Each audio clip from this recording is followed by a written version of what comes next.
The lights of Manhattan's skyline glittered through the floor-to-ceiling windows of the Astor Plaza penthouse, where Alexander Blackwood surveyed his domain with the practiced indifference of a man who had everything yet felt nothing. Tonight's charity gala, an event bearing his family's name, was merely another checkbox in his calendar of obligations. The champagne flowed like water, the orchestra played something suitably classical, and the city's elite mingled with practiced smiles and hollow laughter. "Spectacular event, Alex," purred Victoria Mercer, her diamond necklace catching the light as she sidled up beside him. "The Blackwood Foundation outdoes itself every year." Alexander nodded mechanically, his eyes scanning the room without really seeing it. At 42, he had mastered the art of presence without participation. His tailored Tom Ford tuxedo and carefully maintained salt and pepper hair projected the image expected of Manhattan's real estate mogul, the man who had transformed his father's modest development company into a billion-dollar empire. "The quarterly fundraising target was met before the first champagne cork popped," he replied, checking his Patek Philippe watch. "These events practically run themselves now." Victoria laughed as though he'd said something charming, but Alexander was already moving away, weaving through clusters of New York's wealthiest residents. He exchanged brief pleasantries with a state senator, nodded to a tech entrepreneur whose startup he'd recently acquired, and accepted congratulations from business associates who envied the Blackwood portfolio. None of it touched him. The numbness had been growing for years, spreading like frost across a window. His therapist called it anhedonia. Alexander called it Tuesday. "Mr. Blackwood, your speech is scheduled in 15 minutes, his assistant reminded him, materializing at his elbow. "Thank you, Diane," he replied, reaching for another glass of champagne. "Has my brother arrived yet?" "Mr. James Blackwood sent his regrets. He's still in Tokyo closing the Nakamura deal." Of course he was. James was always chasing the next deal, the next expansion. The brothers had that in common, at least. Alexander moved toward the balcony, seeking a moment of solitude before his obligatory speech. The night air was crisp with early autumn, carrying the distant sounds of the city below. From this height, the people on the streets looked like ants, insignificant specks moving through their insignificant lives. He had once been one of them, hadn't he? Before the Blackwood name became synonymous with luxury developments, and before the family tragedy that had propelled him into his current role. His phone vibrated. A message from his third wife, Charlotte, explaining why she wouldn't be attending tonight after all. Something about a headache. More likely, she was at their Hamptons estate with her tennis instructor. Alexander found he didn't care much either way. The commotion at the entrance caught his attention, pulling him from his reverie. Security guards were clustered around someone, an intruder apparently. In a room full of wealth and influence, security breaches were handled swiftly and discreetly. "Sir, please, you need to leave," one of the guards was saying, his voice professionally firm. Please, I'm looking for someone." The man's voice was ragged but dignified, something in its timbre causing Alexander to move closer. Through the cluster of dark suits, Alexander glimpsed a man in his 60s, disheveled but not destitute. His clothes were worn but clean, a faded button-up shirt tucked into belted slacks. His grey hair was neatly combed, and wire-rimmed glasses sat crookedly on his nose. Most striking was the wooden cane he gripped tightly, its handle carved into the shape of an eagle's head. "I have an invitation," the man insisted, fumbling through his pockets with trembling hands. "Please, if I could just speak with someone from the Blackwood family." Something in Alexander went still. The eagle-headed cane, the voice, a memory stirred, fragmented and distant. "I'll handle this," Alexander said, stepping forward. The security guards parted immediately, nodding with deference. Up close, the man smelled of cheap soap and mint. His eyes, magnified behind thick lenses, darted around nervously. "I'm Alexander Blackwood," he said, keeping his voice neutral. "You wanted to speak with my family." The man's expression shifted from anxiety to something Alexander couldn't read. Relief? Recognition? Fear? "Mr. Blackwood," the man said, his voice steadying, "my name is Raymond Wells. I worked for your father many years ago." The name meant nothing to Alexander, but something about the man's steady gaze made his skin prickle uncomfortably. "This is a private event, Mr. Wells. If you'd like to schedule a meeting with my office, it's about Windsor Heights," Raymond interrupted, his voice dropping to nearly a whisper. "The original project. I have information your father would want you to know." Windsor Heights, the development that had launched Blackwood Properties decades ago, before Alexander took over, before the expansion, before everything changed. "My father has been dead for 15 years, Mr. Wells," Alexander replied coldly. "Whatever business you had with him is long concluded." Raymond Wells shook his head, his expression suddenly fierce. "Some debts are never settled, Mr. Blackwood. Some truths don't die with the men who buried them." A camera flashed nearby, some society photographer capturing the confrontation. Alexander became acutely aware of the curious glances from his guests. This was becoming a scene. "Remove him," Alexander ordered the security team, turning away. "Escort Mr. Wells out and make sure he doesn't return." As the guards grasped Raymond's arms, the older man called out, "Ask your mother about plot 437. Ask her what your father promised." Alexander didn't turn back, his face a mask of indifference as he rejoined his guests. But inside a tremor had started, subtle as a hairline crack in a foundation. Plot 437. The number echoed in his mind, familiar, yet elusive. Later that night, as the last guests departed and silence reclaimed the penthouse, Alexander stood at the window, tumbler of scotch in hand.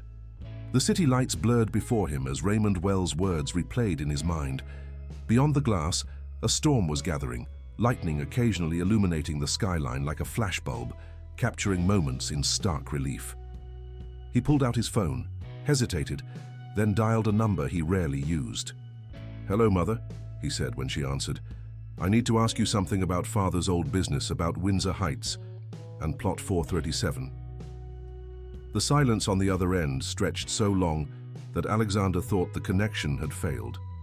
Then, his mother's voice, usually composed and regal, came through strained and hollow. "Who told you about that? Who's been talking to you about 437? Sleep evaded Alexander like a skilled opponent. For 3 nights after the encounter with Raymond Wells, he tossed in his king-sized bed, his mother's reaction haunting him more than the old man's words.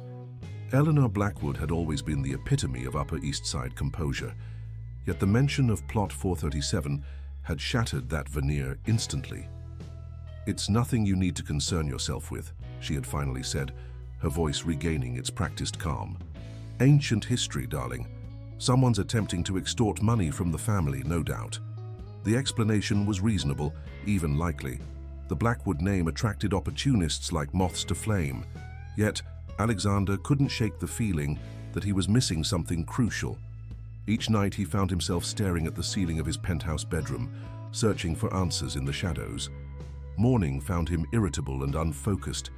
His executive assistant, Diane, rescheduled meetings after one glance at his thunderous expression. By noon, his corner office felt like a cage, the familiar Manhattan skyline outside his window, a view that had once represented achievement, now seemed to mock him. "I need everything we have on Windsor Heights," he told his chief of operations. "The original development, every document, every contract, every piece of correspondence." "That project was before digital archives, sir," the man replied hesitantly. "Those would be in hard copy, if they exist at all." "Find them," Alexander snapped. Today, while his team scrambled to locate decades-old files, Alexander did something unprecedented. He left the office early. His driver, expecting to head toward the penthouse, waited for directions. "Take me to the Windsor Heights development," Alexander ordered, surprising himself as much as his employee. The luxury sedan glided through Manhattan traffic, crossing the bridge into Queens. As the landscape changed from gleaming skyscrapers to more modest neighborhoods, Alexander's thoughts drifted to his father. Howard Blackwood had been a formidable man, demanding, uncompromising, and relentlessly ambitious.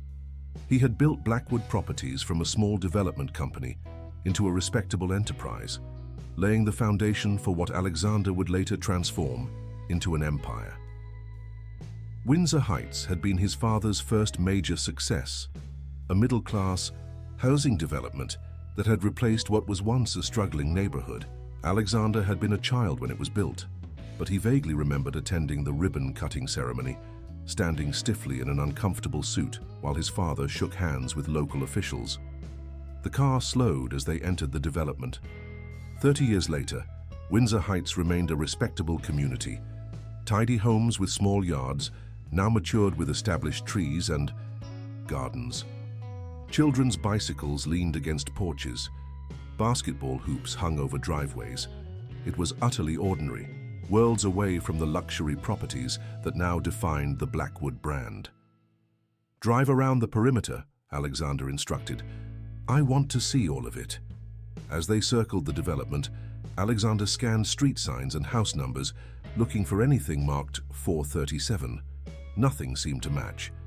They were preparing to leave when Alexander noticed a small community center at the edge of the development.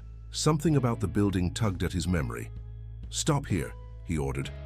The community center was modest but well-maintained, a single-story brick building with a small playground beside it. A sign identified it as the Windsor Heights Community Resource Center. Inside, the air smelled of coffee and paper. A bulletin board displayed community announcements and children's artwork. A few elderly residents played cards at a table, while a young mother helped her child with homework in a reading corner. It was a scene from a life Alexander never lived. Ordinary people sharing ordinary moments. "Can I help you?" asked a woman, behind a small reception desk. "I'm just looking around," Alexander replied, feeling strangely out of place in his tailored suit. "Are you interested in our programs? We offer after-school activities, senior services, job training." "Actually," Alexander interrupted, "I'm curious about the history of this center. Was it always part of the Windsor Heights development?" The woman's expression brightened. "Oh, you're interested in our history. You should talk to Ms. Evelyn. She's been here since the beginning." She gestured toward an African-American woman in her 70s who was organizing books on a shelf. Evelyn Turner had warm eyes and a direct gaze that evaluated Alexander without pretense. "You don't look like you're from around here," she observed as they sat at a small table in the corner. "I'm not," Alexander admitted, "but I have a connection to this place. My father developed Windsor Heights, Howard Blackwood." Evelyn's expression shifted subtly. "Howard Blackwood's son," she repeated. "Well, isn't that something, after all these years?" "Did you know my father?" "I knew of him," she replied carefully. "I was part of the neighborhood council when this development was proposed. There was quite a fight over it." Alexander hadn't known this. A fight. This wasn't empty land, young man. There was a community here before Windsor Heights. Small businesses, apartment buildings, families who'd lived here for generations. The city declared it blighted to make way for redevelopment. The story wasn't unique in New York real estate, but hearing it from someone who had lived through it created a discomfort Alexander wasn't accustomed to feeling. "This center," he said, changing the subject slightly, "was it always planned as part of the development?" Evelyn's laugh held more irony than humor. "Planned? No. This center exists because of Raymond Wells." Alexander went very still. Raymond Wells. He was the previous property owner who refused to sell. Ran the neighborhood pharmacy right on this spot for 30 years. Fought the developers and the city for months. Eventually, he made a deal with your father. He'd sell if Blackwood Properties agreed to include a community center in the plans. Alexander's mind raced. Raymond Wells, the man from the gala. How had he not made the connection? "But the center has his name on it," Alexander objected. "Blackwood Community Resource Center." Evelyn's expression hardened. That was part of the betrayal. The agreement was for a Wells Community Pharmacy and Resource Center. Raymond was supposed to continue running his pharmacy within the new building. But once he signed the papers, the plans mysteriously changed. The pharmacy portion disappeared. "That can't be legal," Alexander said, professional instincts kicking in. Raymond thought the same thing. But when he went to fight it, he discovered his copy of the contract didn't match what was filed with the city, and the lawyer who had represented him suddenly couldn't be reached. The conversation was interrupted by Alexander's phone vibrating insistently. A text from his chief of operations. Found Windsor Heights files, something you need to see immediately. Alexander made his excuses to Evelyn, who watched him with knowing eyes as he left. In the car, he directed his driver to return to the office, his mind churning with new questions. Back at Blackwood Properties, his operations chief waited with a dusty box retrieved from deep storage. "Sir, about Windsor Heights," the man began, nervously. "We found the files, but there's something odd. It appears that all documentation specifically relating to Plot 437 was removed from our archives." Removed by whom? According to the checkout log, it was your brother, James. He pulled those files 5 years ago and never returned them. Alexander stared at the incomplete records before him, a cold sensation spreading through his chest. His brother James, always the loyal one, the one who had stood by their father through everything. "There's one more thing," his chief of operations added hesitantly. "We found this photograph in the General Windsor Heights file. It might be relevant." The faded color photograph showed Howard Blackwood at the Windsor Heights groundbreaking ceremony. He stood with several officials and one other man, younger but unmistakably Raymond Wells. They were shaking hands, both smiling for the camera. But it was the background of the photo that caught Alexander's eye. A small pharmacy with a sign reading Wells Family Pharmacy, serving the community since 1952. Below the main sign, a smaller one displayed Plot 437. Alexander checked his watch. Nearly 8 p.m. He pulled out his phone and called his brother's direct line. It rang several times before going to voicemail. "James," he said after the beep, "I need to talk to you about Windsor Heights, about Raymond Wells and Plot 437. Call me back immediately." As he ended the call, Alexander noticed a text message that had arrived while he was speaking. "Mr. Blackwood, this is Evelyn Turner from the Community Center. I didn't tell you everything. If you want the whole truth about your father and Raymond Wells, meet me tomorrow at St. Mary's Hospital in Queens, room 312. Some stories are better told by those who lived them." St. Mary's Hospital smelled of antiseptic and fading hope. Alexander, who typically avoided such institutions unless they bore the Blackwood name on a donor wing, found himself walking the sterile corridors the following afternoon. He had cancelled 3 meetings and a lunch with potential investors, actions that would have been unthinkable a week ago. Room 312 was at the end of a quiet hallway in the hospital's long-term care wing. Alexander paused outside the door, an unfamiliar hesitation gripping him. He was accustomed to entering rooms as the most powerful person present. Today, he suspected that advantage would not be his. He knocked lightly, then entered to find a small sunlit room. Evelyn Turner sat in a chair by the window, her attention focused on the room's occupant, a gaunt man in a hospital bed. With a shock, Alexander recognized Raymond Wells, looking far frailer than he had at the gala. Beside him stood a woman in scrubs adjusting an IV line. "Mr. Blackwood," Evelyn acknowledged without surprise. "I wasn't certain you would come." "You said there was truth to be found," Alexander replied, remaining near the door. "I'm still deciding if I believe that." Raymond stirred at the sound of Alexander's voice, his eyes opening slowly. Recognition dawned in them, followed by something that looked remarkably like satisfaction. "You came," Raymond said, his voice thin but clear. "Howard's boy, the one who took over the empire." The woman in scrubs turned at his words, her eyes widening slightly as she took in Alexander's presence. She was perhaps 35, with intelligent eyes and an air of quiet competence. "This is Mia Rivera," Evelyn introduced. "She's been Raymond's primary nurse for the past 3 years." Mia nodded professionally but didn't offer her hand. "Mr. Wells needs to conserve his energy," she said. "If you've come to upset him—" "I've come for answers," Alexander interrupted, "about a business matter from decades ago that suddenly seems very important to several people, including my family." "Windsor Heights," Raymond said, each syllable carefully formed. "Plot 437. Alexander moved closer to the bed, studying the man who had disrupted his carefully ordered existence.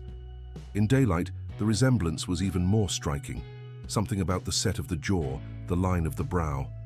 It stirred memories Alexander had long suppressed. "You worked with my father," Alexander stated.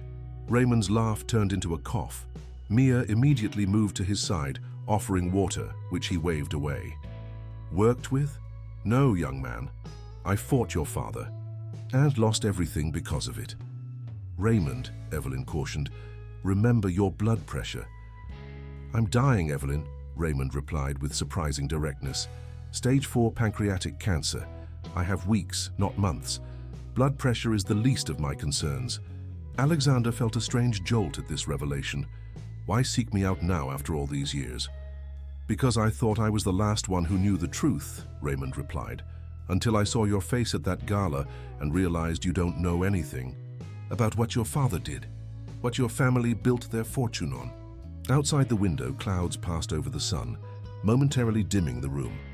In that brief shadow, Alexander saw decades of bitterness etched in the lines of Raymond's face. My father built a successful real estate company through hard work and vision, Alexander said stiffly. Whatever personal grievance you might have. Your father stole my land through fraud, Raymond cut in, his voice suddenly stronger. He falsified documents, bribed officials, and destroyed an entire community to build his precious development. And when I fought back, he took something far more valuable than property. The door opened behind them, and a hospital orderly entered with a lunch tray. The conversation paused awkwardly as he set it down and left. In the silence that followed, Raymond seemed to deflate slightly, the burst of energy fading. Perhaps. This was a mistake, Mia said, glancing between the men. Mr. Wells needs rest. No, Raymond reached for her hand. He needs to hear this. I need to say it while I still can. Alexander found himself pulled between irritation and an unexpected curiosity. The empire his father had built, that Alexander had expanded tenfold, could its foundations really be as corrupt as this dying man claimed? Say what you need to say, Mr. Wells, Alexander finally offered. I'll listen. Raymond nodded, seeming to gather his thoughts. Windsor Heights wasn't just about property. The community it replaced was home to immigrants, working-class families, small business owners like myself. We had roots there, history. Urban renewal happens in every city, Alexander countered. Neighborhoods change. This wasn't renewal, Evelyn interjected. It was removal. Over 300 families displaced, businesses that had operated for generations gone overnight. My pharmacy was more than a business, Raymond continued. It was a community cornerstone. I provided medicines at cost to those who couldn't afford them. I knew every child's name, every elderly patient's needs. Alexander shifted uncomfortably. This version of history contradicted everything his father had told him about Windsor Heights, that it had been a visionary project, transforming a declining neighborhood into thriving middle-class housing. Your father approached me first because my property, Plot 437, was central to his development plan, Raymond explained. When I refused to sell, he tried everything, increasing offers, threats, pressure from city officials. Finally, he proposed a compromise. The community center, Alexander said, remembering Evelyn's story. Not just any center, a combined pharmacy and resource center that I would continue to operate, serving the community while integrating with the new development. It seemed like a reasonable compromise. I signed the agreement. Raymond's hand trembled as he reached for a folder on his bedside table. Mia helped him retrieve several yellowed papers, which he handed to Alexander. My copy of the original agreement, Raymond explained. The one that mysteriously didn't match the final plans. Alexander scanned the document, immediately recognizing his father's signature alongside Raymond's. The terms clearly specified the Wells Community Pharmacy and Resource Center as part of the development plan. Yet the center Alexander had visited bore only the Blackwood name with no pharmacy in sight. After I signed, everything changed, Raymond continued. Construction began, and suddenly the plans were revised. The pharmacy portion disappeared. When I protested, I was shown a different version of our agreement, one that mentioned only a community center, not a pharmacy. My lawyer had mysteriously relocated to Florida. The city officials who had witnessed our agreement suddenly couldn't remember the details. Alexander frowned, professional instincts warring with filial loyalty. This is troubling, but it's a contract dispute from 30 years ago. Why does it matter so much now? Because of what happened next, Raymond said, his voice dropping. When I threatened to take the story to the media, your father came to see me personally. He had something with him, something I'd thought was lost forever. Raymond nodded to Evelyn, who retrieved an old wooden box from her bag and handed it to him. From it, he extracted a locket on a delicate gold chain. This belonged to my daughter Angela. She was 16 when she disappeared on her way home from school. The police investigation went nowhere. It was as if she'd vanished into thin air. This locket was her most prized possession, a gift from her mother before she died. Angela never took it off. Alexander felt a creeping dread. What does this have to do with my father? Your father showed up at my house 2 weeks after I threatened to go public.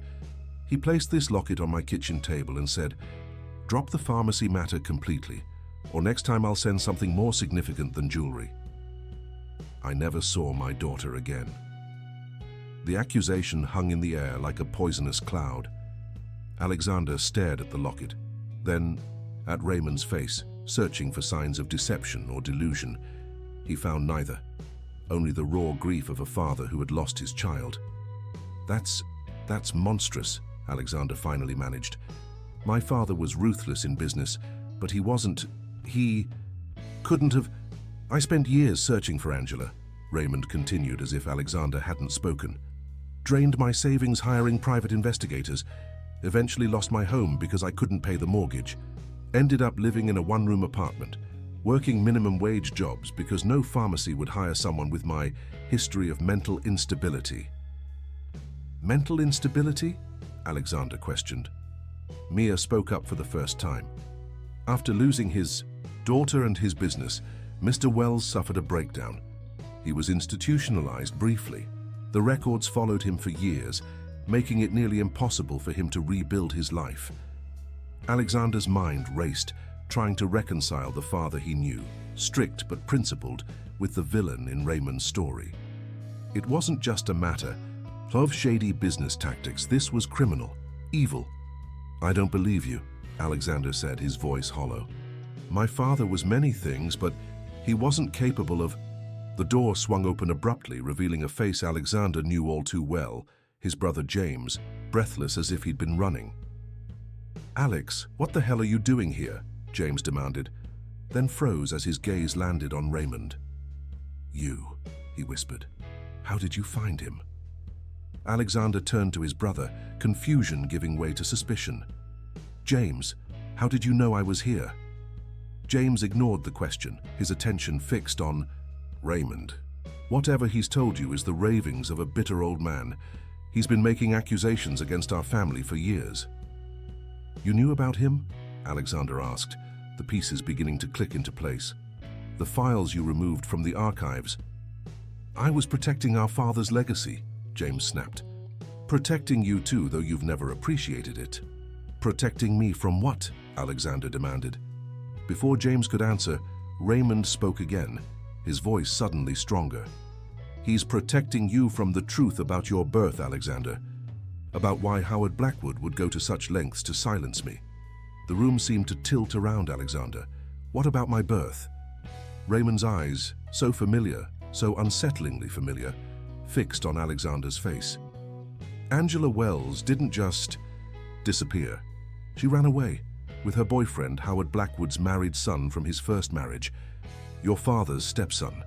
They were young and in love and going to start a new life together."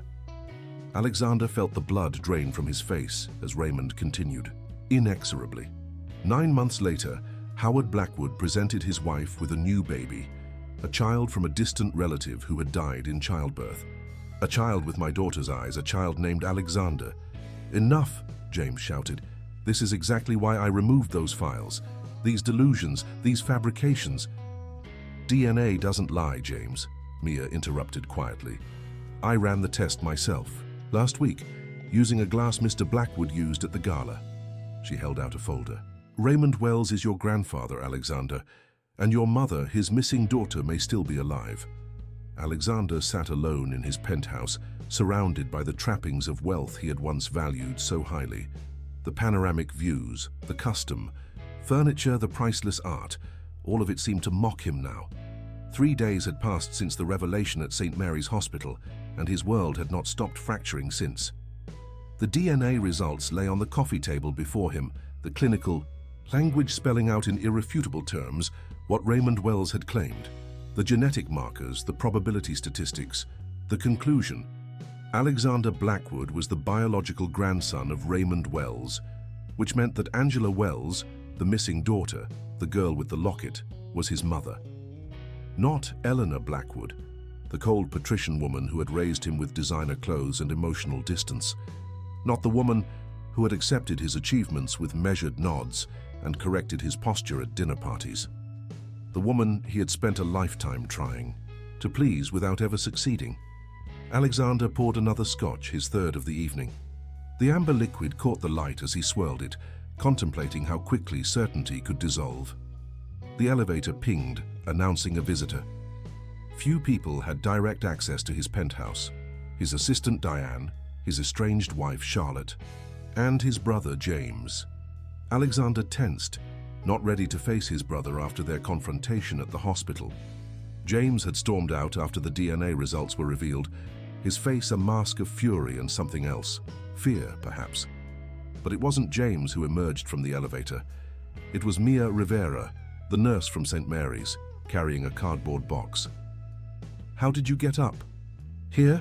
Alexander demanded, not bothering to stand. "Your assistant let me up," Mia replied calmly. "I told her it was about your medical results." She approached and set the box on the coffee table beside the DNA report. "Raymond asked me to bring you these." Alexander eyed the box suspiciously. "More revelations? More evidence of how my entire life has been a lie?" Mia didn't rise to the bait. "Raymond doesn't have much time left. He's been moved to hospice care. These are the things he saved from Angela's life, your mother's life. He thought you might want them." Despite himself, Alexander felt drawn to the box. It represented something he'd never had, a connection to his biological mother, a woman he'd never known existed until 3 days ago. "Why are you involved in all this?" he asked Mia, stalling. "You're his nurse, not his family." A small, sad smile touched Mia's lips. When Raymond first came to St. Mary's, he was alone. No family, no visitors. I was assigned to his case and I don't know. Something about him reminded me of my own grandfather. We started talking. He told me about Angela, about the community that was destroyed, about his suspicions regarding your family. "And you believed him?" "Not at first," Mia admitted, "but he had documentation, photographs, newspaper clippings. The more I looked into it, the more his story checked out. The thing about Raymond is he never wanted money. He just wanted the truth acknowledged before he died." Alexander's gaze drifted back to the box. "And the DNA test? That was your idea?" Mia nodded. "When he saw you at the gala, he was certain. The resemblance to Angela is striking," he said. "I suggested the test to prove it once and for all." With reluctance that couldn't quite mask his curiosity, Alexander pulled the box closer and opened. Inside were photographs, school notebooks, a small jewelry box and letters bound with faded ribbon. The first photograph showed a teenage girl with laughing eyes and a wide smile, her dark hair falling in waves around her shoulders. She stood in front of the Wells pharmacy, arms linked with an adolescent boy. "That's Angela," Mia said softly, "and the boy is Thomas Blackwood, your biological father, Howard's stepson from his first marriage." Alexander stared at the image, searching for himself in the girl's features, the shape of the eyes perhaps, the curve of the smile. It was like looking at a familiar stranger. "What happened to them?" he asked, his voice rough. "If Angela Wells is my mother and Thomas Blackwood, my father. According to Raymond, they ran away together when Angela was 16 and Thomas was 18. Howard had forbidden the relationship.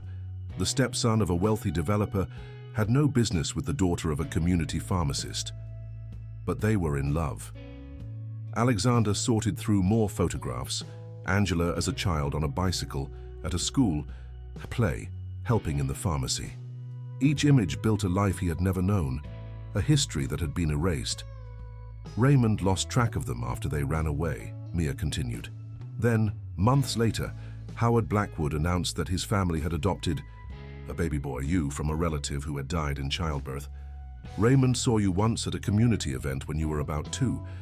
He said he knew immediately. You had Angela's eyes.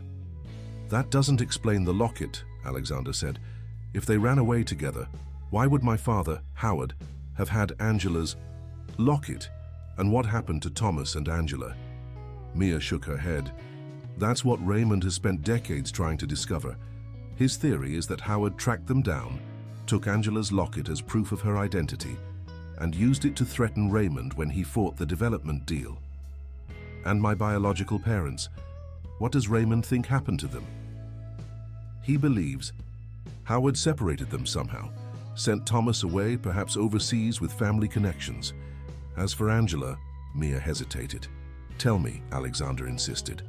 The timing of your birth and Howard's announcement suggests Angela was pregnant when they ran away.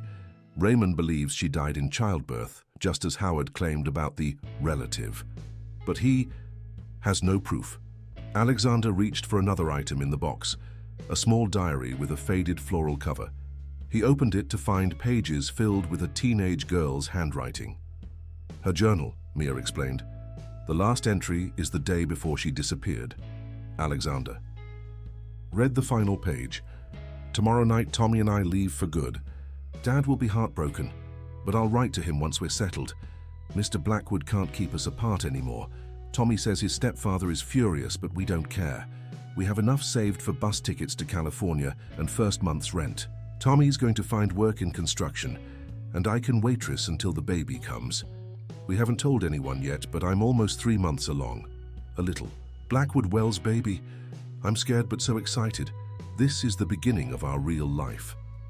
A lump formed in Alexander's throat as he closed the diary, the weight of Angela's hope and excitement almost unbearable against what must have followed. For the first time since childhood, he felt tears threatening. Where is Raymond now? He asked, his voice barely audible. Sunset Palms Hospice in Queens, Mia answered. He's been asking for you. Alexander stood abruptly, gathering the diary and several photographs. I need to see him. Now? It's almost midnight. Now, Alexander confirmed, already striding toward the elevator. You can come with me or not, but I'm going. The hospice was quiet when they arrived, night staff moving silently through dimly lit corridors. The night supervisor recognized Mia and nodded them through without question. Raymond's room was at the end of the hall, the door slightly ajar to allow nurses easy monitoring. Inside, the room was Spartan but peaceful. A small lamp cast a soft glow over Raymond's sleeping form. Even in sleep, pain had etched itself into his features, the cancer claiming more of him with each passing day. Alexander approached the bed hesitantly, suddenly unsure of himself. This man was his grandfather, his blood relation in a way that Howard and Eleanor Blackwood had never been. Yet he was also a stranger, one whose life had been irreparably damaged by the family Alexander had always identified with. Raymond, he said softly, not wanting to startle the old man. Raymond's eyes opened slowly, focusing with effort. Recognition dawned gradually. You came, he whispered. I've been reading about Angela, Alexander replied, holding up the diary. She sounds remarkable. A smile transformed Raymond's gaunt face. She was the light of my life, so full of passion and kindness. She got that from her mother. Alexander pulled a chair close to the bed and sat. I need to know everything, Raymond, about Angela and Thomas, about what happened after they ran away, about how I ended up with Howard and Eleanor. Raymond studied him for a long moment. You really didn't know any of this, did you? They never told you. They told me I was adopted after a relative died in childbirth, nothing more. Raymond nodded slowly. I believe you. I see it in your eyes. Angela's eyes. He shifted slightly, wincing with pain. It's a long story, and I don't have much strength left. Just tell me what you know, Alexander urged. Please. Raymond closed his eyes briefly, gathering his thoughts, or perhaps his strength. Angela and Thomas disappeared on April 17, 1975. I reported her missing when she didn't come home.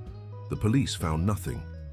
2 weeks later, Thomas's name appeared in the obituaries.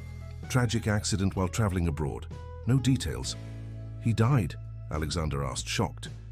That's what the newspaper said, but I never believed it. It was too convenient, too vague. I tried to contact Howard to ask about Thomas, about whether he'd been with Angela.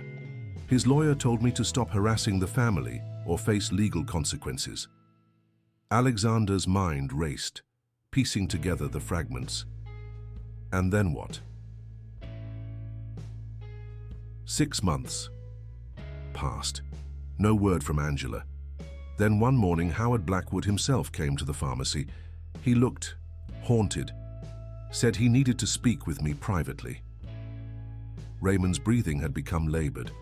Mia moved forward with professional concern, but he waved her away.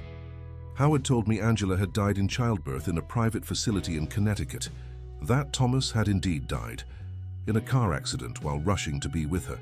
He said there was a baby boy, healthy and strong. Eleanor had always wanted another child after James, and they had decided to raise the baby as their own. Did you believe him? Alexander asked. Not entirely. The timing made sense with Angela's pregnancy, but something felt wrong. Howard seemed afraid. Not grieving, afraid. When I demanded proof, asked to see Angela's body, he became agitated, said she had already been cremated, per Thomas's family wishes. Raymond reached for a glass of water on the bedside table. Mia helped him drink, her movements gentle and practiced. I threatened to go to the police to demand an investigation, Raymond continued after a moment. That's when Howard produced the locket, Angela's locket, said it was all that remained, of her personal effects. Then he made his offer. What offer? He would allow me to be part of the baby's life, your life from a distance. I could see you occasionally at community events. In exchange, I would accept their story and never try to claim you. Alexander felt a cold fury building. He used me as a bargaining chip. I agreed, Raymond said simply. What choice did I have? You were all that was left of Angela. I couldn't risk losing you completely. But something changed, Alexander prompted. The community center. Raymond's expression darkened. Years passed. I saw you a few times, at park openings, school events, always from a distance. Then came the Windsor Heights development. When I refused to sell, Howard reminded me of our agreement, implied that my access to you, limited as it was, depended on my cooperation. But you fought anyway. I couldn't let him destroy everything my family had built, everything the community depended on. I thought we'd reached a compromise with the pharmacy community center. But after I signed, he betrayed you again, Alexander finished. When I confronted him, threatened to tell you the truth when you were older, he changed, became cold, calculating. That's when he brought the locket again and made his final threat. Said if I ever approached you or spoke about Angela, he would make sure I regretted it. He had powerful friends, he said. Accidents could be arranged. Alexander sat back, his mind reeling with the implications. Howard Blackwood, the man he had revered, emulated, succeeded, had systematically destroyed Raymond's life to protect his own reputation and business interests. Why come forward now after all these years? He asked finally. Raymond's eyes met his, steady despite his weakening body. Because I'm dying.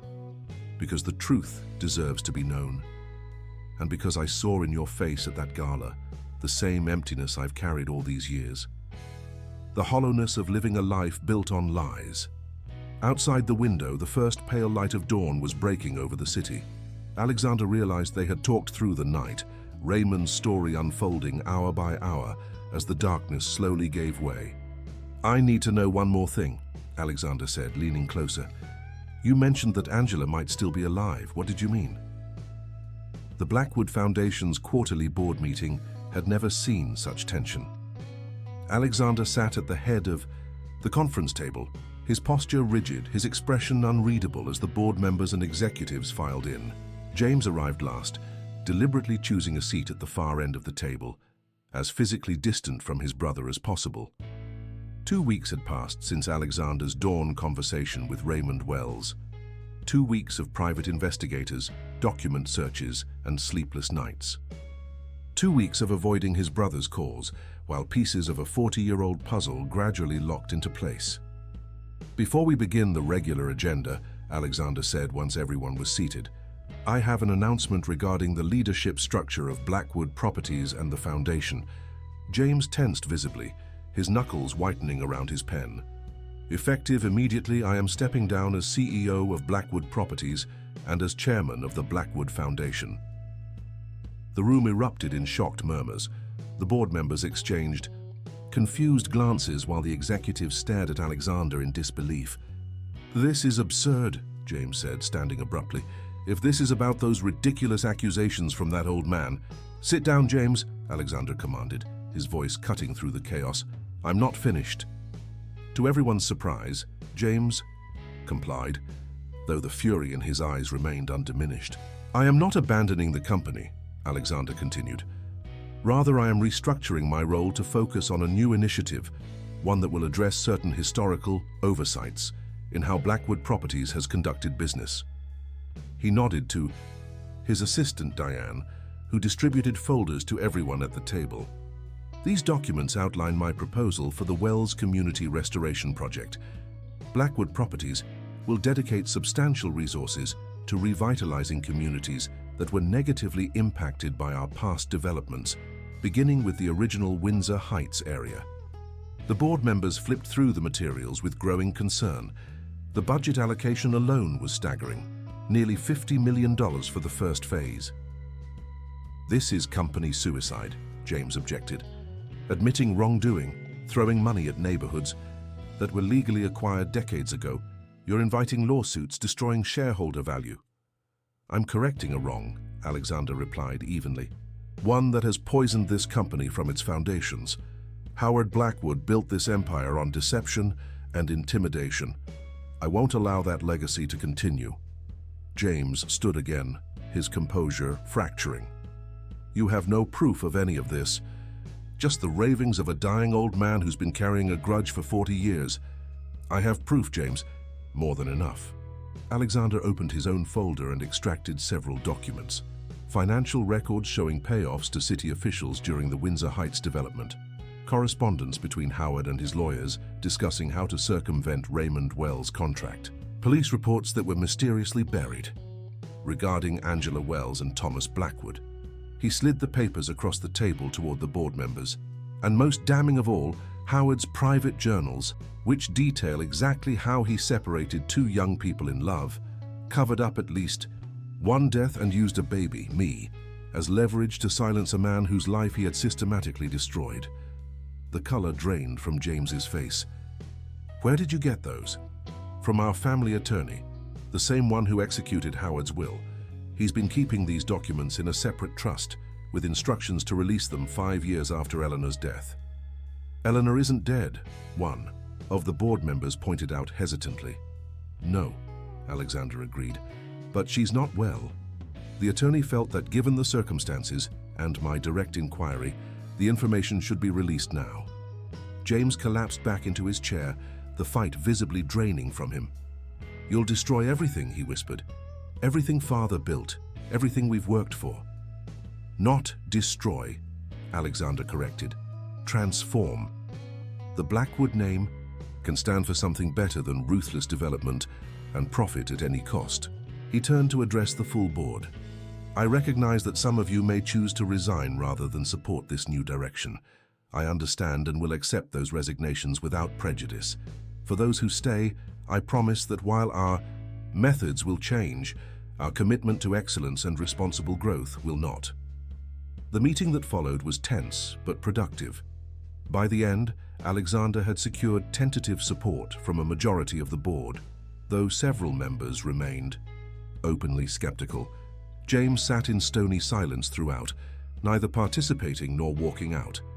As the room cleared, Alexander remained seated, waiting until only his brother was left.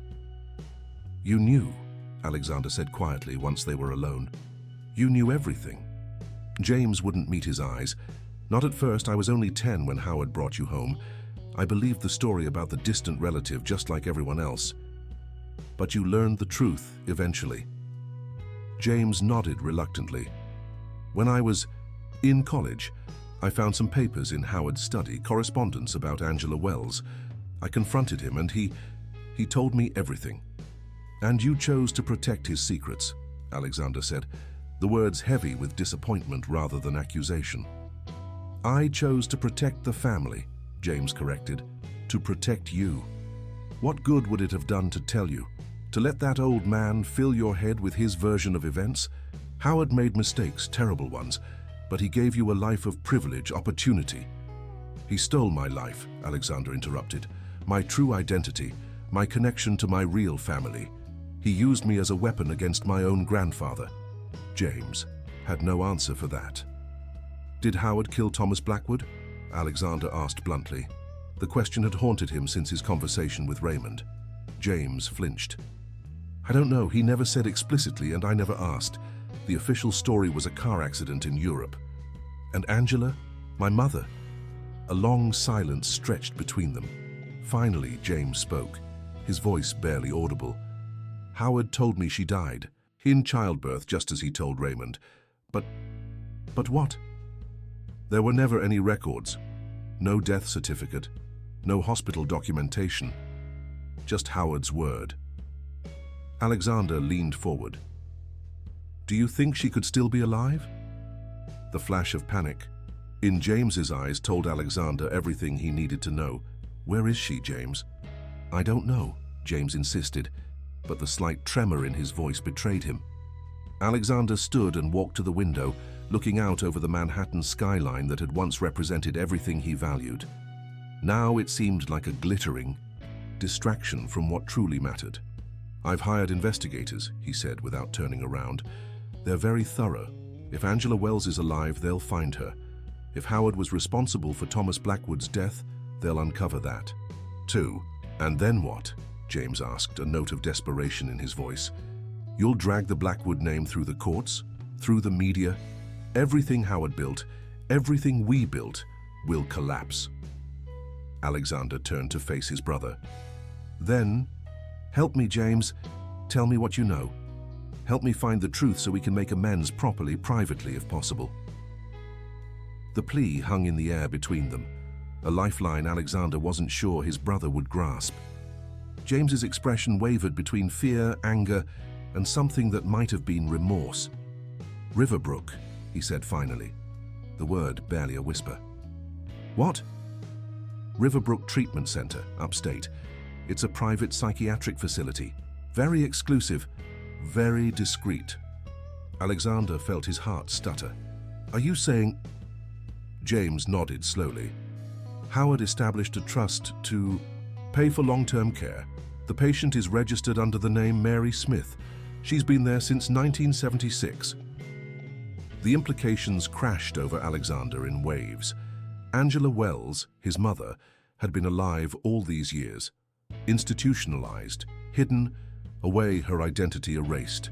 Take me there, he demanded, now. The drive to Riverbrook took nearly 3 hours, the brothers traveling in strained silence. The facility itself was beautiful in the way that only very expensive institutions can be. Manicured grounds, elegant architecture, an atmosphere of hushed dignity. It looked more like a luxury resort than a psychiatric hospital. The director greeted them personally, his deference to the Blackwood name opening doors without questions. James had called ahead, using his position as trustee to authorize Alexander's visit to the mysterious Mary Smith. She's having one of her good days, the director explained as they walked through sunlit corridors. The new medication regimen has been quite effective at managing her episodes. Episodes? Alexander questioned. Periods of agitation, confusion about her identity. For many years, she insisted she was someone named Angela, that she had been brought here against her will. With proper treatment, those delusions have largely subsided. Alexander exchanged a look with James, fury building in his chest. This wasn't treatment, it was imprisonment. How long has she been here? He asked, struggling to keep his voice even. Oh, since before my time, nearly 40 years, I believe, one of our longest residents. They stopped outside a sunroom, where a solitary figure sat by the window, a book open in her lap. The woman was in her early 60s, her dark hair now streaked with gray, her once youthful face lined with decades of institutional living. But the eyes, Alexander would have recognized those eyes anywhere. They were his own. "Mrs. Smith has visitors today," the director announced cheerfully as they entered. The woman looked up, her expression politely blank. "How lovely. I don't get many visitors."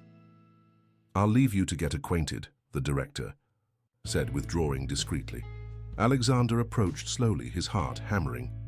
Up close, the resemblance was unmistakable. The shape of the face, the curve of the mouth. This was Angela Wells, his mother. "Hello," he said, his voice thick with emotion. "My name is Alexander." Angela smiled vaguely. "That's a nice name. I had a son once, you know. I never got to name him." Alexander glanced at James, who had hung back near the door, his face a mask of conflicted emotions. Then he returned his attention to Angela, carefully taking the seat opposite her. "Mrs." He paused, correcting himself. "Angela, do you remember Raymond Wells?"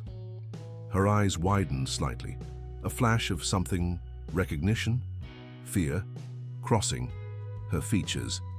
"I'm not supposed to talk about that. The doctors say it upsets me." "It's okay," Alexander assured her gently. "The doctors won't mind today. Raymond is my friend. He'd like to know how you are." Angela's fingers twisted nervously in her lap. "Raymond Wells is my father," she whispered, glancing around as if afraid of being overheard. "But I'm not supposed to remember that. I'm Mary Smith now. Mary Smith doesn't have a father." The forced conditioning was evident in her words, in the way she spoke about herself in the third person. Decades of being told her real memories were delusions, her true identity a fantasy. "Angela," Alexander said, reaching for her hand, "I need to tell you something important. Something you've been right about all along. You are Angela Wells, and I..." His voice broke. "I'm your son." Her hand trembled beneath his.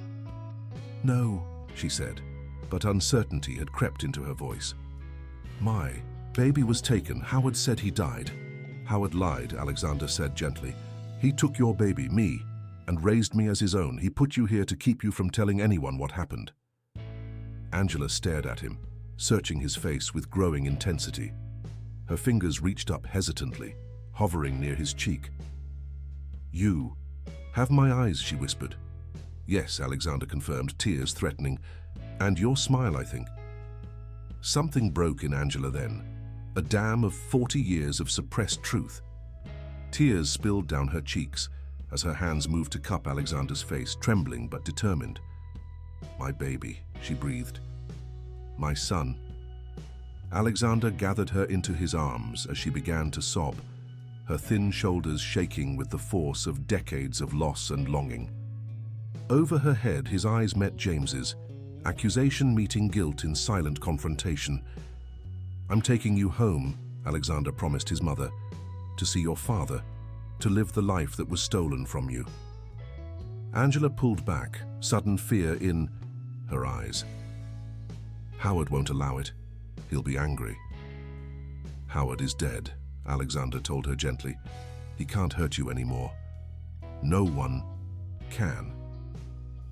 As understanding dawned in Angela's eyes, Alexander made a silent vow. The Blackwood Empire, built on deception and cruelty, would be dismantled and rebuilt with truth and restitution as its foundation. Starting now. "We're going to make this right," he promised, holding his mother's gaze. "All of it."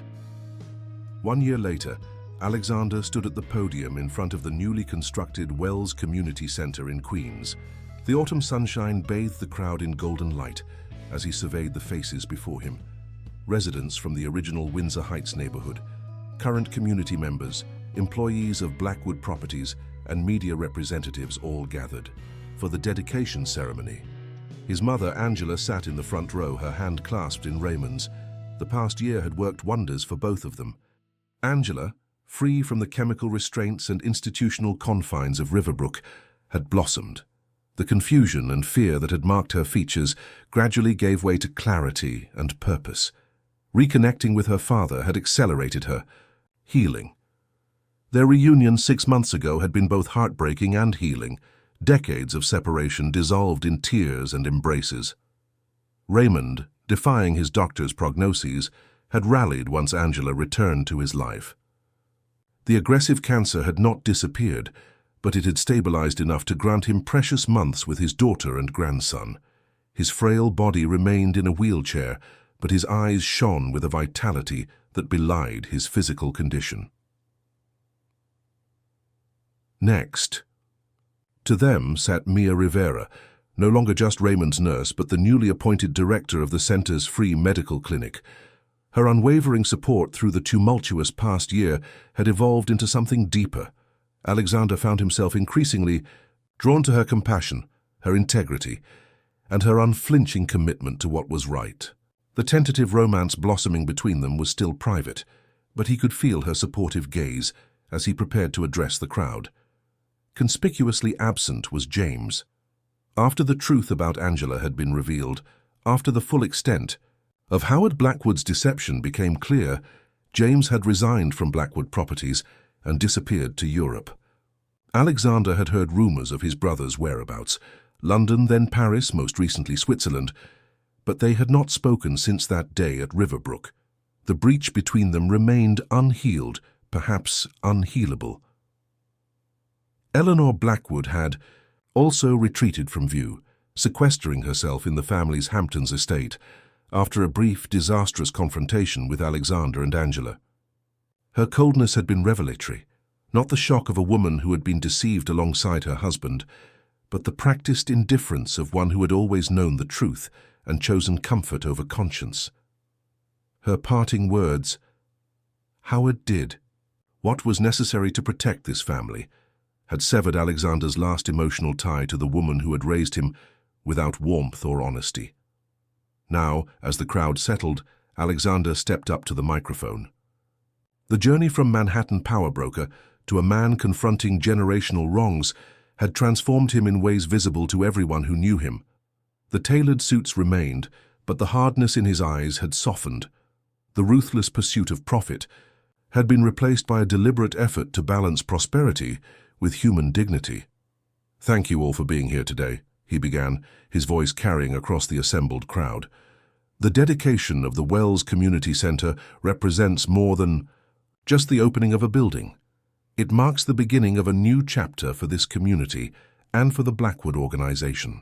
The center behind him was a state-of-the-art facility, a modern version of what had been promised to Raymond Wells decades earlier. It housed a medical clinic, pharmacy, job training facilities, childcare services, and community meeting spaces. The funding had come from Alexander personally, not from the corporate accounts, a distinction he had insisted upon. "This center fulfills a promise made nearly 40 years ago," Alexander continued. "A promise that should have been kept then, but which we honor now.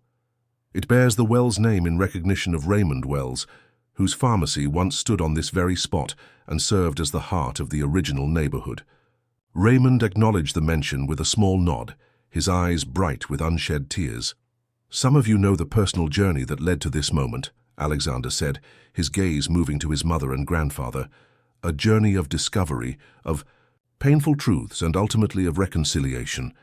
What many of you don't know is how that journey has reshaped my understanding of what business should be, of what success truly means."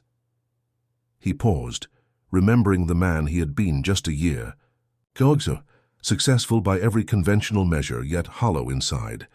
The contrast between that empty existence and his life now could not have been more profound. For too long, the Blackwood name has been associated with development that prioritized profit over people, expansion over community. Today marks a fundamental shift in that approach. The newly established Blackwood Wells Foundation will dedicate its resources to supporting housing security, small business preservation, and community stability throughout New York and beyond. Murmurs rippled through the crowd.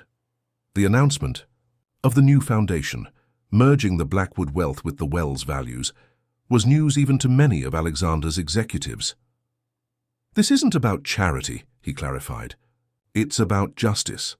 about acknowledging that true prosperity can't be built on deception or exploitation, about recognizing that a community isn't just a collection of properties to be developed, it's a living ecosystem of human connections.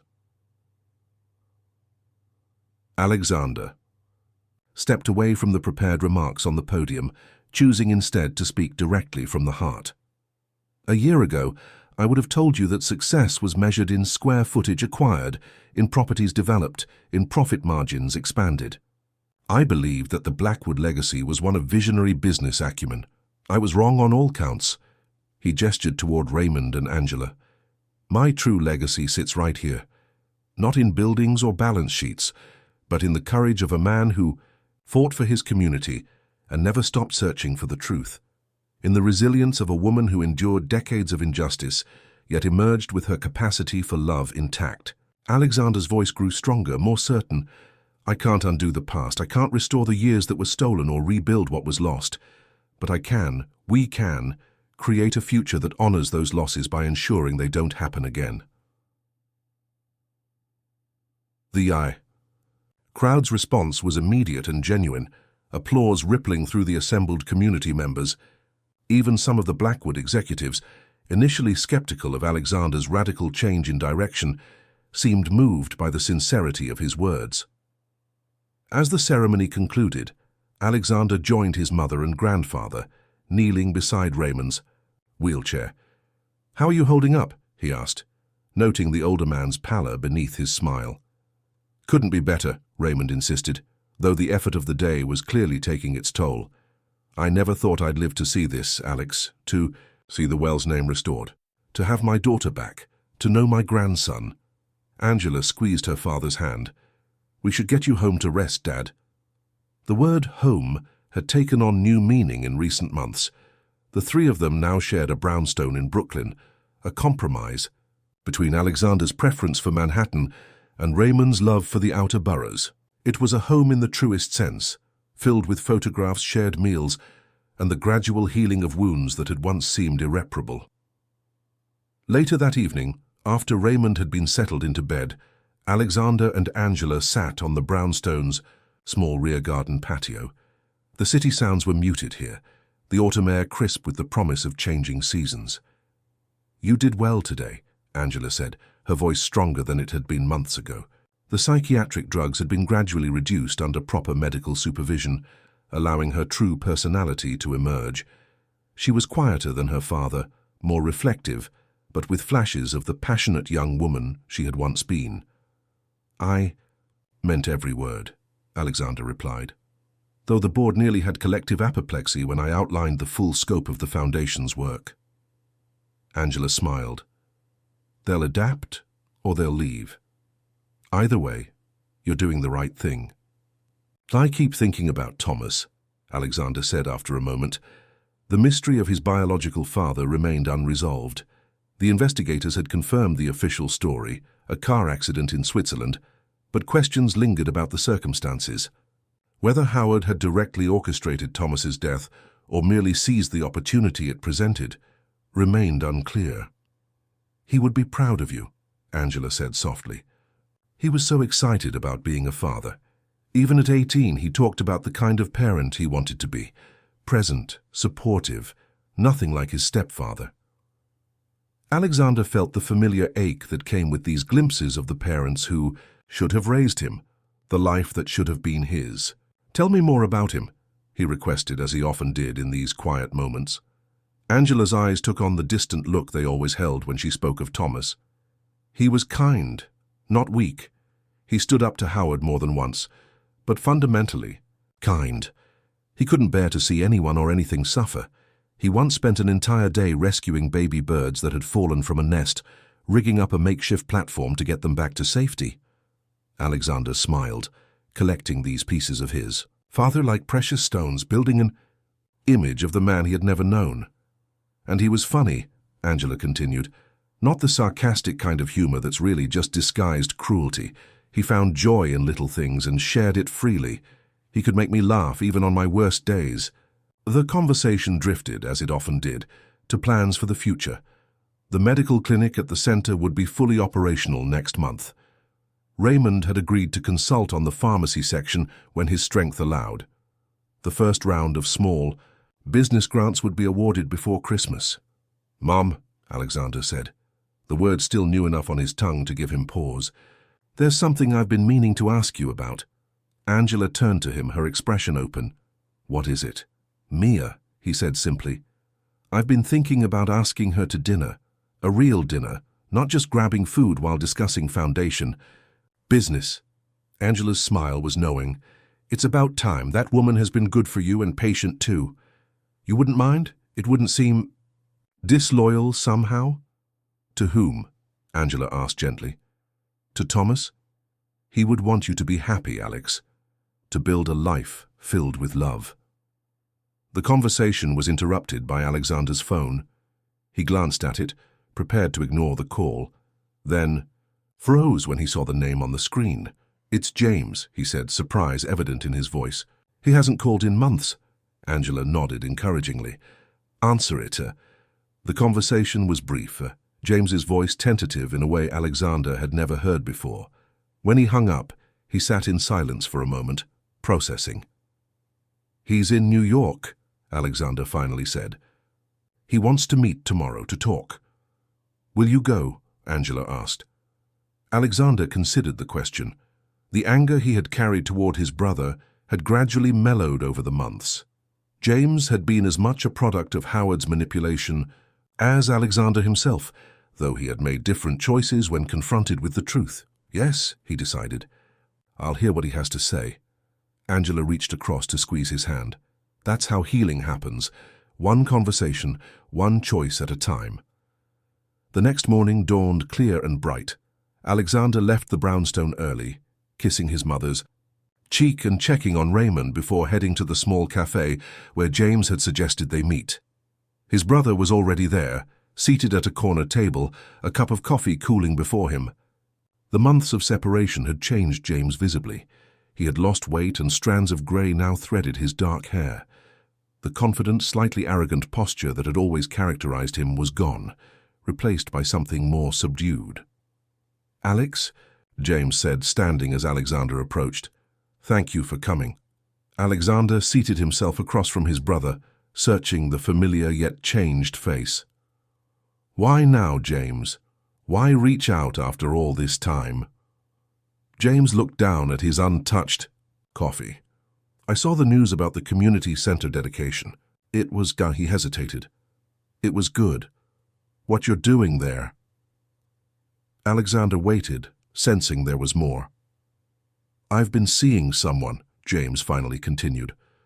"A therapist, I mean, trying to understand everything. Why I made the choices I did. Why I protected Howard's secrets for so long." It was perhaps the most vulnerable statement Alexander had ever heard from his brother. The admission of seeking help would have been unthinkable in the Blackwood household where they were raised, where any hint of emotional struggle was viewed as weakness. "What have you learned?" Alexander asked, neither accepting nor rejecting the implicit olive branch. James exhaled slowly. "That I was terrified of Howard, of losing the family identity I clung to, of facing what we'd built our lives on." He met Alexander's gaze directly. "I was a coward, Alex. I knew what Howard had done was monstrous, but I convinced myself it was necessary, that it was somehow justifiable." "It wasn't," Alexander said flatly. "No," James agreed. "It wasn't." He reached into his jacket and withdrew an envelope. "This doesn't make amends for anything, but it might fill in some of the blanks. It's Howard's private correspondence with the doctors at Riverbrook. Documentation of how he orchestrated Angela's commitment, how he falsified her. Psychological evaluations." Alexander took the envelope, its contents both valuable and painful. "Where did you get these?"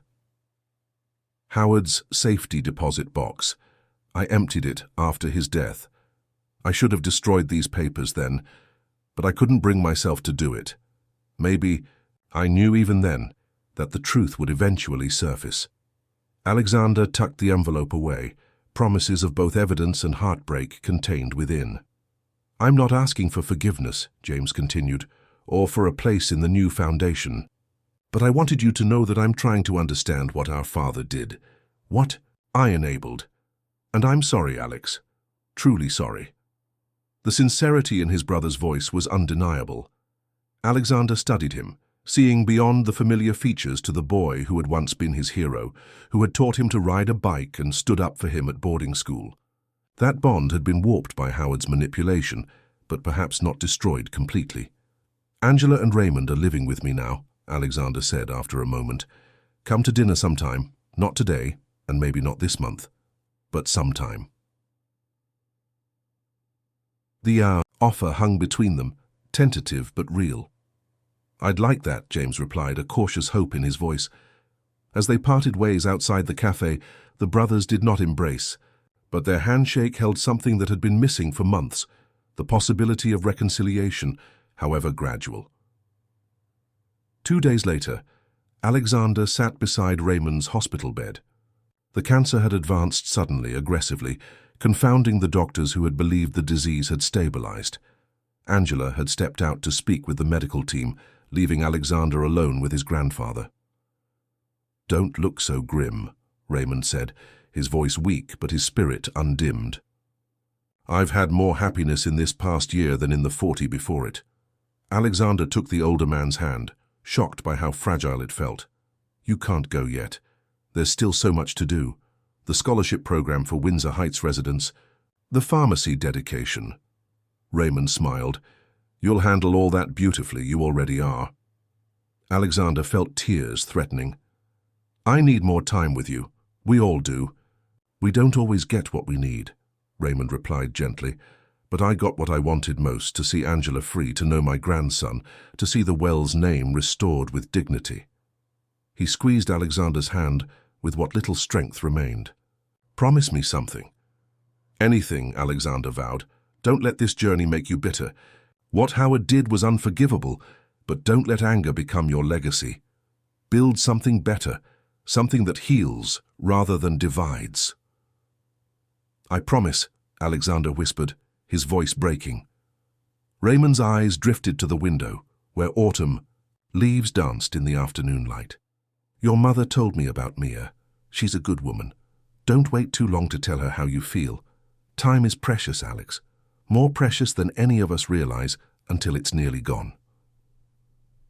When Angela returned, she found them holding hands in companionable silence, Raymond drifting in and out of sleep, while Alexander kept vigil. She joined them without speaking, completing the circle of 3 generations finally united. Raymond Wells died peacefully 3 days later, Angela and Alexander at his bedside. The man who had fought a corporate giant, who had searched decades for his daughter, who had lived long enough to see justice partially restored, slipped away in the quiet hours before dawn. The funeral was modest but profound.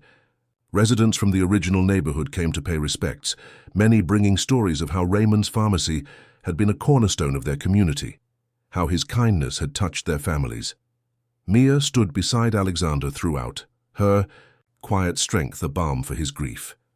In the days that followed, Alexander found himself drawn more and more to the community center, overseeing details of programs Raymond had helped design. Angela threw herself into organizing the pharmacy section, insisting that her father's professional legacy would live on through service to others. One evening, as darkness fell over the city, Alexander found Mia in the center's garden, planting bulbs that would bloom in spring. "You don't have to do that," he said, watching as she pressed another bulb into the earth. "We have landscapers." Mia looked up, a smudge of dirt on her cheek. "I know, but Raymond mentioned wanting daffodils here, yellow ones that would brighten the place when winter ends." Alexander knelt beside her, the expensive fabric of his suit pants meeting garden soil without hesitation. "Let me help," he offered, reaching for a bulb. They worked in companionable silence for several minutes, the rhythm of the simple task soothing. "Raymond gave me some advice before he died," Alexander said finally, "about not waiting to tell someone how you feel."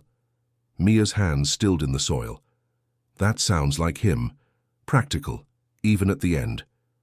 Alexander set aside the trowel, turning to face her directly. "I've never been good at this, at expressing feelings rather than executing business strategies. But this past year has taught me that some things matter more than balance sheets and property acquisitions. Alexander. Let me finish, please, he said gently. I've spent most of my life chasing success as Howard Blackwood defined it. Empty achievements, hollow victories. Then you and Raymond showed me a different path, one where integrity matters more than influence, where compassion isn't weakness but strength. Mia's eyes held his, patient and understanding. I'm not the man I was a year ago, Alexander continued, and I'm grateful for that. I'm still learning, still growing, but I know this. Much for certain, I want to share that journey with you, Mia, in whatever way you'll allow. The moment stretched between them, fragile and perfect. Then Mia reached out, her gardening-stained hand finding his. I think Raymond would approve, she said softly. He always said you had a good heart, even when you were trying your hardest to hide it. Their first kiss was gentle, hesitant, the beginning of something neither had expected but both now embraced. Around them, bulbs waited beneath the soil, promise of future renewal buried in the earth. 6 months later, on a perfect spring, day Alexander stood in the community center's courtyard, now transformed by Raymond's daffodils into a sea of yellow blooms. The official naming ceremony for the Wells Memorial Pharmacy was about to begin, community members and media gathering to witness the culmination of a vision years in the making. Angela, standing beside him, looked vibrant and grounded, a far cry from the confused, medicated woman who had emerged from Riverbrook. She had become an advocate for psychiatric reform, her own experience informing policy recommendations for treatment facilities throughout the state. James had gradually reintegrated into their lives, not as a business partner, but as family. His relationship with Angela remained complex, tentative, but healing was happening one conversation at a time. Today he stood off to the side, supportive but not central, a position he had chosen with newfound humility. Mia slipped her hand into Alexander's as they prepared to begin the ceremony. The simple gold band on her finger caught the spring sunlight. A recent addition, their engagement a quiet declaration of commitment to building something lasting together. As Alexander stepped forward to welcome the assembled crowd, he felt a sense of completion that had nothing to do with acquisitions or developments. The Blackwood Empire had been fundamentally transformed, its resources redirected toward community preservation rather than displacement, toward healing rather than profit. Howard's legacy of deception had been replaced by a new foundation built on truth. The fortune he had accumulated through manipulation and cruelty now funded scholarships, small business grants, and affordable housing initiatives. The Blackwood Wells name represented not domination, but partnership, business success balanced with human dignity. Alexander caught sight of a framed photograph prominently displayed near the pharmacy entrance. Raymond Wells, standing proudly in front of his original store, the address 437 clearly visible. Plot 437, once a battleground between the powerful and the principled, now stood as a monument to resilience, to the enduring power of truth over deception. In that moment, surrounded by his mother, his fiancée, and the community his grandfather had fought to protect, Alexander understood what Raymond had been trying to tell him. True wealth wasn't measured in buildings or bank accounts, but in connections restored, in wrongs righted, in communities strengthened. The emptiness that had once defined him was gone, replaced by purpose that transcended the material. The journey from hollow success to meaningful fulfillment had been painful, revelatory, transformative. As he began his address to the gathering, Alexander felt Raymond's presence in every daffodil, in every detail of the pharmacy that would serve generations to come. The cycle of destruction had been broken, a new legacy established. And in breaking that cycle, Alexander Blackwood had finally discovered what his grandfather had known all along, that a life built on integrity, even one marked by struggle, was infinitely richer than an empire built on lies.